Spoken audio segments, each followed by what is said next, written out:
Brought on by the devastating effects the Dust Bowl inflicted on our nation, there became a dire need to introduce innovative conservation programs to save our soil resources.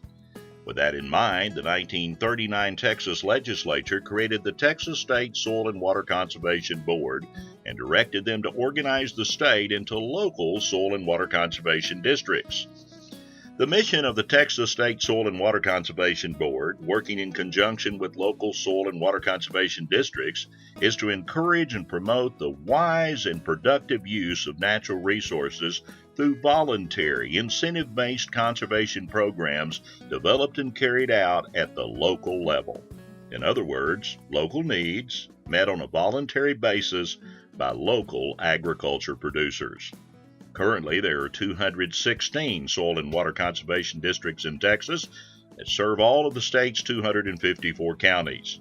Each SWCD is an independent political subdivision of state government and is governed by 5 directors elected by their fellow landowners. When all local SWCDs are working at full capacity, there are 1,080 district directors across the state working to conserve soil and water resources in their part of Texas. The agency is governed by a 7-member board of directors. 5 of the board members are elected by delegates from each of the 5 regions of the state's 216 local soil and water conservation districts. The governor appoints 2 members at large. Headquartered in Temple, the Texas State Soil and Water Conservation Board delivers coordinated natural resource conservation programs to agriculture producers and provides assistance to SWCDs in financial and program matters, as well as the administration of grants. Also, the Texas State Soil and Water Conservation Board provides SWCDs with information and guidance on planning and implementing projects.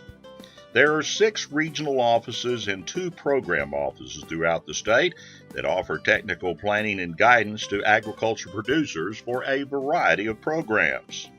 Some examples of these programs are the Water Quality Management Plan program that is available to private landowners to help them achieve a level of pollution prevention or abatement determined by the Texas State Soil and Water Conservation Board in consultation with local soil and water conservation districts to be consistent with the state water quality standards.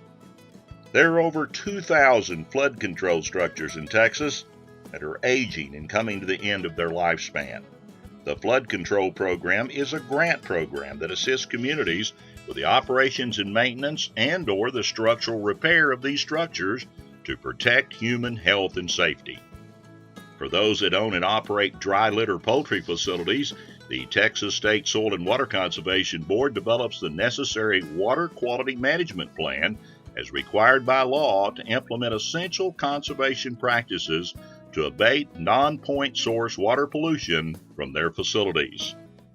The Federal Clean Water Act requires states to develop a program to protect the quality of water resources from the adverse effects of nonpoint source pollution.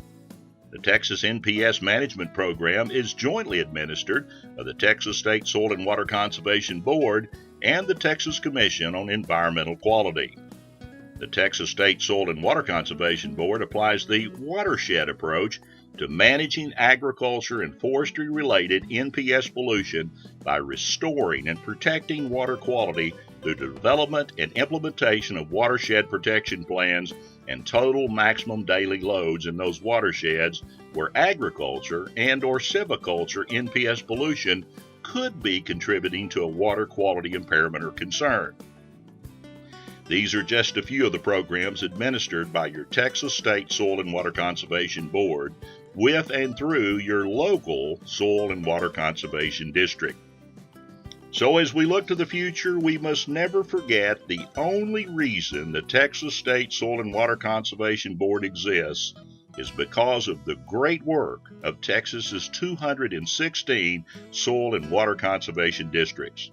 And the only reason the soil and water conservation districts exist is because of local farmers and ranchers who formed them for the purpose of receiving assistance to develop and apply conservation programs on individual farms and ranches, a tried and true delivery system which is so necessary to protecting the state's soil, water, and related natural resources. And that will help ensure a vibrant and stable economy, as well as a healthy environment for all Texans well into the future.